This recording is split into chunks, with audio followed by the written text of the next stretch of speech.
ते लकाराः सकर्मकेभ्यः धातुभ्यः कर्मणि कर्तरि च भवन्ति अथ च अकर्मकेभ्यः धातुभ्यः भावे कर्तरि लकाराः भवन्ति।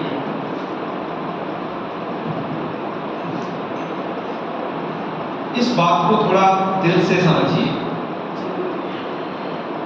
क्या होता है कर्ता में लकार, क्या होता है कर्म में, क्या है भाव में लकार। कर्ता में लकार का मतलब ये है, जैसे हम पठ धातु से कोई सा लकार लाएंगे, जैसे लट लकार, उस लट के स्थान पर तिप प्रत्यय करेंगे, तिप के और फिर रूप बन जाएगा पठती, पठती बन जाएगा, जिसमें पठ धातु का अर्थ होगा पढ़ना, टी का अर्थ होगा कर्ता, दोनों का मिलाकर के अर्थ होगा पठन कर्ता, जिसका हिंदी भाषा में अर्थ होता है पढ़ने वाला। तो पठती का अर्थ क्या हो गया? पठन करता, है ना, पढ़ने वाला। हम कहते हैं रामः पठति, क्या कहते हैं? इसका मतलब यही तो होता है कि राम जो है पढ़ने की क्रिया का करता है, मतलब राम पढ़ने की क्रिया कर रहा है। इसलिए आपको ये जानना चाहिए, पाणिनि के यहाँ पर प्रकृति के जैसे अर्थ हैं ऐसे प्रत्यय के भी अर्थ हैं। ये जो लकार हैं 10 लकार, ये कर्ता अर्थ में तो सभी धातुओं से होते हैं। धातु चाहे सकर्मक हो तब भी कर्ता अर्थ में लकार होगा, माने कर्तरी वाच्य होगा। धातु यदि अकर्मक है तब भी कर्तरी वाच्य उसका प्रयोग होगा, मतलब कर्ता अर्थ में लकार तो दोनों कंडीशन में। इसलिए सबसे पहले हम कर्तरी वाच्य को ही पढ़ेंगे इन पूरे प्रकरणों में, पूरे वादी में, अदादि में और चुरादी पर्यंत, निजंत तक और आगे के यमंत लमंत के सब। कर्म और भाव प्रकरण के लिए माने के कर्म में प्रत्यय, जब हम कर्म अर्थ में जब हम लकार पढ़ेंगे उसके लिए, और भाव में लकार के लिए सिर्फ एक ही प्रकरण है, और वो प्रकरण है आपका ये वाला भाव कर्म प्रक्रिया। यहाँ पर आपको भाव में और कर्म में लकार आने पर, लकार का मतलब है ला के स्थान पर प्रत्यवादी प्रत्ययों के आने पर क्या रूप बनते हैं वो बताया जाएगा। ठीक है, तो अभी तो आप इन लकारों का कर्तरी प्रयोग पढ़ोगे, तो हमें जानकारी कैसे होगी कि कौन धातु सकर्मक है, कौन धातु अकर्मक है। इसके बहुत सारे तरीके हैं, एक आध दो तरीकों को हम जान लेते हैं सकर्मक अकर्मक की पहचान के लिए। सबसे सरल तरीके हैं, कुछ शास्त्रीय तरीके हैं। ठीक है, तो इन सबको जानते हैं। इसमें स्लाइड में लिखा हुआ है, अभी लाइट आ जाएगी, ऑन हो जाएगा वो।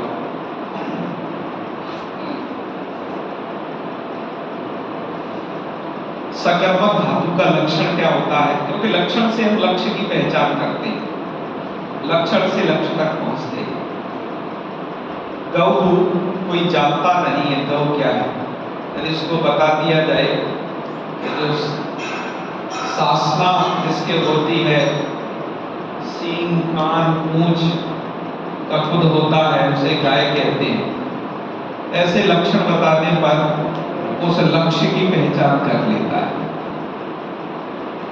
ठीक है, लक्षण ऐसा होना चाहिए जिसमें अतिव्याप्ति, अव्याप्ति और असंभव दोष से रहित होना चाहिए लक्षण, तब वो सही लक्षण, इस प्रकार का लक्षण सही लक्ष्य को टारगेट करता है। तो सकर्मक और अकर्मक धातुओं का लक्षण भी बताया विद्वान ने, कि यह सकर्मक है, यह अकर्मक है। उनमें जैसे सकर्मक धातु के प्रसंग में इस लक्षण को निकाल के बताया गया।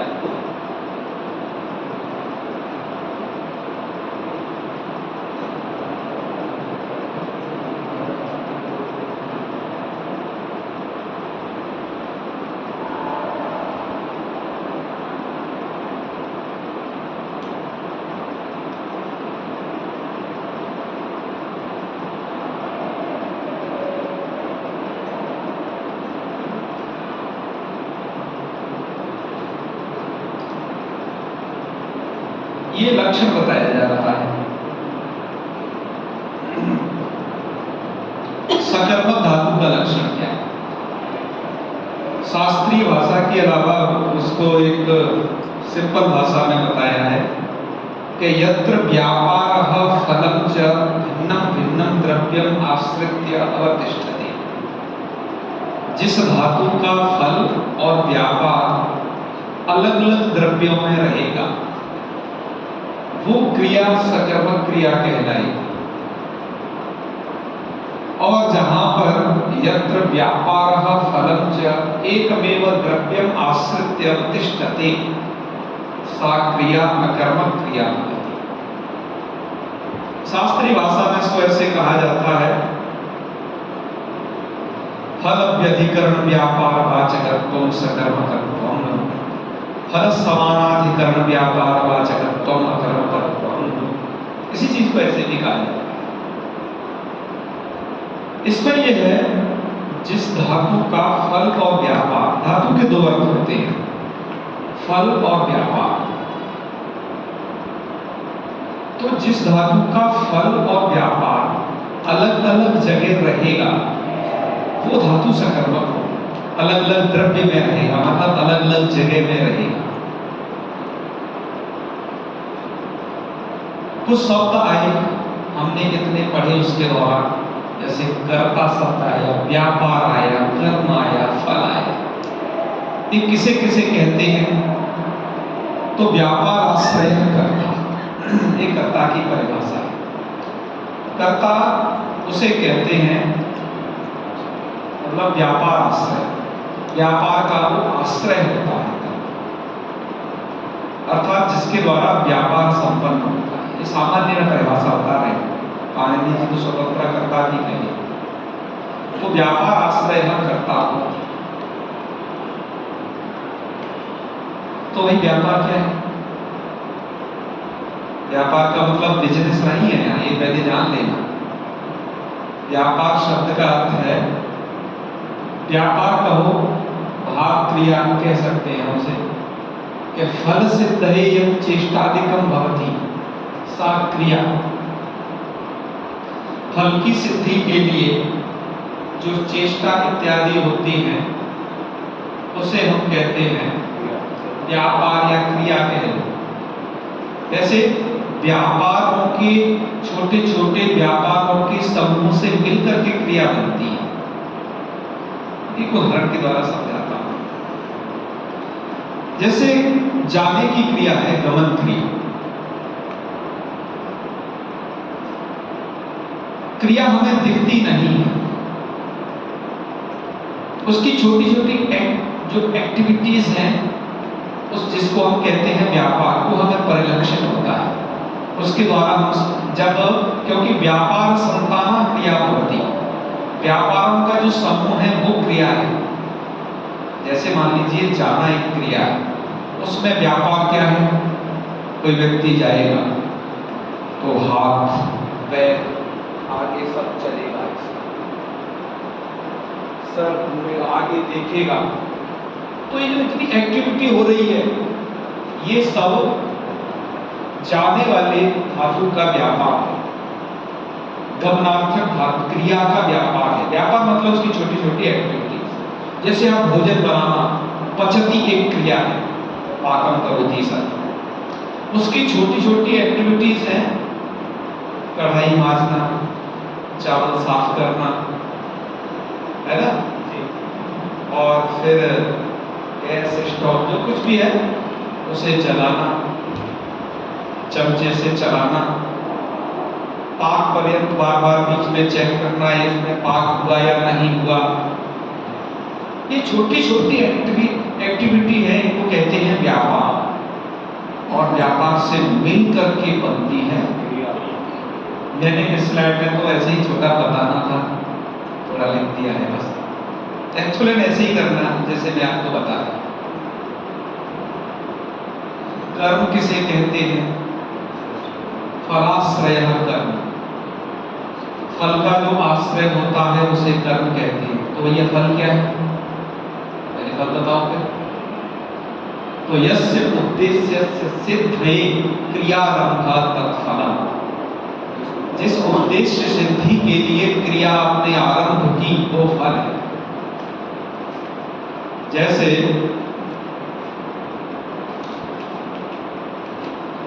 हरि नगरम गच्छति, आपने क्रिया इसलिए आरंभ की कि मैं नगर में पहुंच जाए, हरि नगर में पहुंच जाए, तो नगर के साथ इसका पहुंच जाना ये फल है। मतलब इसलिए नगर में पहुंच गया, इससे अपने अभीष्ट की प्राप्ति हो। ठीक है, कोई भूख निवृत्ति के लिए पकाना क्रिया कर रहा है तो पाकर क्रिया का फल होगा भूख की निवृत्ति हो। कोई ज्ञान के लिए पठन क्रिया कर रहा है तो पठन क्रिया का फल होगा ज्ञान प्राप्ति। कहने का मतलब आप जिस लिए क्रिया का आरंभ कर रहे हो, जिस उद्देश्य के लिए, वो क्या है? फल। अब इतनी चीजें आप जान गए, और फल का जो आश्रय होता है वो कर्म होता है। उदाहरण के लिए देखिए, हरि नगरम गच्छति, यहां पर करता है हरि, फल है जहां उस नगर में वो जा रहा है, उस नगर के साथ उसका संयोग हो जाए, माने वहां पहुंच जाए। तो फलाश्रय, फल का जो आश्रय होगा वो कर्म होगा, इसलिए नगर कर्म है। समझ रहे हैं? व्यापार का आश्रय, गमन क्रिया में बहुत सारे व्यापार हो रहे हैं, उसका आश्रय हरि है, अतः व्यापार का आश्रय होने से हरि करता है। बातों को समझ रहे नहीं? तो एक क्रिया इस प्रकार की है। दूसरा देखो यहां पर, जैसे पच धातु का फल है विक्लिप्ति, माने पक जाना, गल जाना। पच धातु का व्यापार क्या है कि पात्र के अधिश्रयण से लेकर के अग्नि ज्वलनादि, मतलब पात्र को जब आप चढ़ाते हो अग्नि पर, तो तब से अग्नि ज्वलन करना, बहुत सारी जो एक्टिविटी मैंने अभी जो बताई वो सब करना, वो पच धातु का व्यापार है। तो देखिए, पच धातु का जो फल है विक्लिप्ति, वो फल रहेगा तंडुलों में, चावलों में। तो जो फलाश्रय होता है वो कर्म होता है, विक्लिप्ति का आश्रय है तंडुल। विक्लिप्ति का मतलब है उनका पक जाना, गल जाना। विक्लिप्ति का आश्रय होने के कारण जो तंडुल चावल है वो कर्म है। समझ गए ना? और व्यापार का आश्रय होने के कारण, क्योंकि बहुत सारी पकाने की एक्टिविटी जो कर रहा है या कर रही है, यहाँ पर इसका नाम मैंने प्रतिभा दिया है, तो ये उस पचन रूपी व्यापार की मतलब व्यापार इसमें रह रहा है। व्यापार कर्ता में रहता है ना, क्योंकि अभी व्यापार की परिभाषा बताइए, आप कर्ता की परिभाषा बताइए। व्यापार आश्रय करता, कि जो व्यापार का आश्रय है वो कर्ता समझना चाहिए। तो इसलिए व्यापार का आश्रय कर्ता, फल का आश्रय जो होगा कर्म। ऐसे यहाँ पर कर्ता कर्म, मैंने व्यापार समझा दिया, फल समझा दिया, व्यापार आश्रय कर्ता को बताया, फल आश्रय कर्म को बताया। इतनी चीजें क्लियर हुई अभी तक? वहां पर भी धातु का फल वगैरह वो दिखा है। अब हम इस लक्षण में चल रहे थे यत्र फलं च व्यापारः फलं च भिन्नं भिन्नं द्रव्यम आश्रित्य अवतिष्ठते। जहां पर फल और व्यापार अलग अलग दो द्रव्यों में रहता है, ऐसा धातु सकर्मक होगा। और जहां पर फल और व्यापार एक जगह रहता है, ऐसा धातु अकर्मक होगा। हम पहले सकर्मक को घटा लेते हैं कि जहां पर फल और व्यापार भिन्न भिन्न द्रव्य में रह रहा है। एक ये मनुष्य है, इसका वाक्य प्रयोग यहाँ किया है, दुष्टो वृक्षम छेदन्ति। ये दुष्ट पुरुष है, वृक्ष छेदन कुछ अच्छे आदमी नहीं करते हैं। तो दुष्टो वृक्षम छेदन्ति, दुष्ट वृक्ष को छिन्नति काट रहा है। क्लियर? तो व्यापार फलम च, छिन्नति धातु का व्यापार क्या है? व्यापार है यहाँ पर कुठारेण हस्त संचालनादि रूपः व्यापार। वो कुठार उठाएगा और एकदम मारा मार लग जाएगा, ये उसका व्यापार है। व्यापार आश्रय कौन है? कर्ता माने दुष्ट व्यक्ति। और फल क्या है? वृक्ष छेदन। वृक्ष छेदन रूपी फल किसमें रह रहा है? बताओ, वृक्ष छेदन रूपी फल किसमें है? वृक्ष में। ठीक है, वृक्ष छेदन रूपी फल वृक्ष में है। और ये छेदन मतलब काटना क्रिया, मतलब ये व्यापार किसमें है? दुष्ट व्यक्ति में, माने इस कर्ता में। तो देखिए, जो ये धातु था छिन्नति, इसका जो फल है पृथक होना, पृथक भवन, ये फल वृक्ष में है। और छिद धातु का जो व्यापार है, मतलब कुठारेण हस्त संचालनादि, कुठार पकड़ के उसे चलाना इत्यादि, ये जो व्यापार है ये इस कर्ता में है। तो फल और व्यापार भिन्न भिन्न द्रव्यम आश्रित्य अवतिष्ठते, भिन्न भिन्न द्रव्य को आश्रय बना करके रह रहे हैं। फल अलग रह रहा है वृक्ष में और व्यापार रह रहा है दुष्ट पुरुष में। तो बताओ, फल व्यापार अलग अलग जगह हो गए। अलग अलग जगह होने से ये धातु सकर्मक है। इसी प्रकार से जब आपको जानना हो कौन सी क्रिया सकर्मक है, तो पहले ये देखो इस क्रिया का फल और व्यापार क्या है। पहले ये चेक करो फल क्या है, व्यापार क्या है। सेकंड स्टेप पर चेक करो क्या ये फल और व्यापार अलग अलग दो द्रव्यों में रह रहे हैं। यदि रह रहे हैं तो कह दो ये क्रिया सकर्मक है। यदि जहां पर फल और व्यापार एकमेव द्रव्यम आश्रित्य अवतिष्ठते, जैसे शिशुः निद्राति, शिशुः, यहाँ पर निद्रा धातु का फल है विश्राम जन्य नवी भाव प्रतिपत्ति। ऐसे कह दो, विश्राम के द्वारा जिसमें नई ऊर्जा की एक उत्पत्ति होती है, तो नवी ऊर्जा की उत्पत्ति किसके भीतर होगी? विश्राम के बाद इस शिशु के अंदर होगी ना। तो ये फल किसके अंदर रहा? शिशु के अंदर रहेगा। और निद्रा इस धातु का व्यापार क्या है? सोना। सोना में क्या एक्टिविटी है? खर्राटेबल एक्टिविटी, आंखें बंद हो जाना, मुंह फाड़ लेना, क्यों? एकदम आनंद की अनुभूति करना। तो ये जो भी विषयों से और अपने मन को हटा लेना, क्योंकि और जगह मन लगा रहेगा ना, फिर वो सो नहीं पाता है।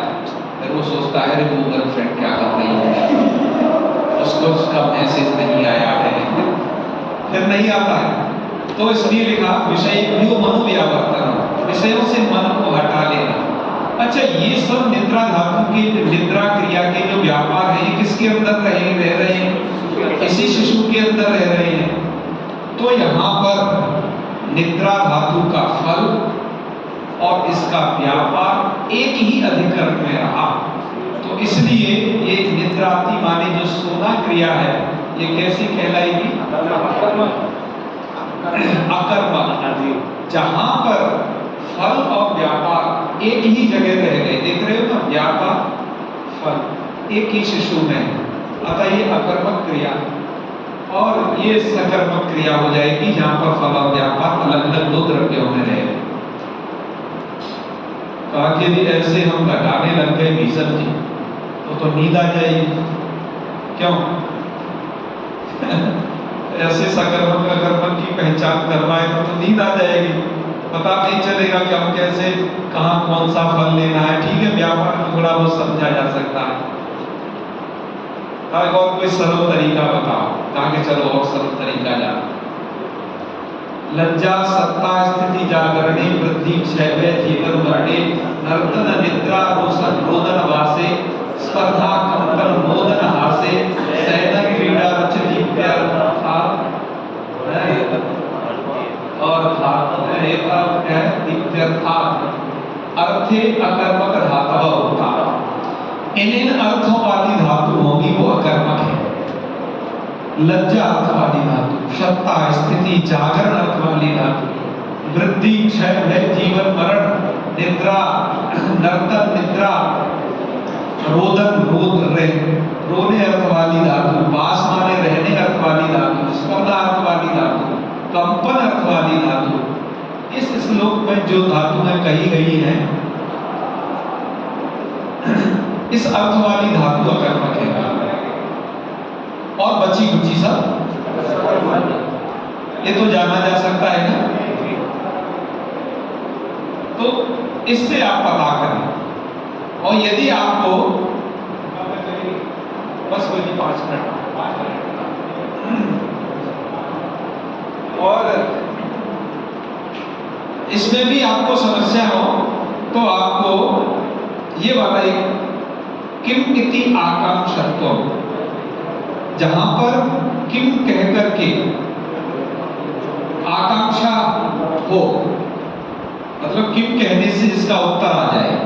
जैसे दुष्टः कम छिनत्ति तो वृक्ष उत्तर आ जाएगा, उसमें किम की आकांक्षा है। और किम इत्यादि प्रश्न की आकांक्षा से जो रहित है, ऐसे धातु को अकर्मक जानता है। जैसे शिशु निद्रा थी तो किम निद्रा थी, ऐसे प्रश्न नहीं हो सकते। तो ये 3 तरीके आपको बताए सकर्मक अकर्मक की पहचान करने की। इनमें से जो आपको उचित लगे उसे अपने पास रखिए। ठीक है, इतने अर्थों को याद कर लीजिए। तो लकार सकर्मक धातुओं से कर्म और कर्ता में होंगे। कर्म में होगा तो उसे बोला जाता है कर्मवाच्य, और जब अकर और कर्ता में होगा तो उसे बोला जाएगा कर्तृवाच्य। जब धातु अकर्मक है तब भी कर्तृवाच्य होगा और भाववाच्य भी उसका साथ में होगा। पर कर्तृवाच्य तो हमेशा कंडीशन में होना ही है, इसलिए अब हम कर्तृवाच्यों को पढ़ना आरंभ करेंगे। कर्तृवाच्य कहां से कहां तक है? पूरे 18 प्रकरण, और 19वां जो प्रकरण है भाव कर्म प्रक्रिया, वो केवल भाववाच्य और कर्मवाच्य के लिए। जब तक कर्तृवाच्यों की क्या स्थिति रहती है इसे हम पढ़ें। तो कल से आरंभ करते हैं जी। अवकाश रखते हैं बीच में।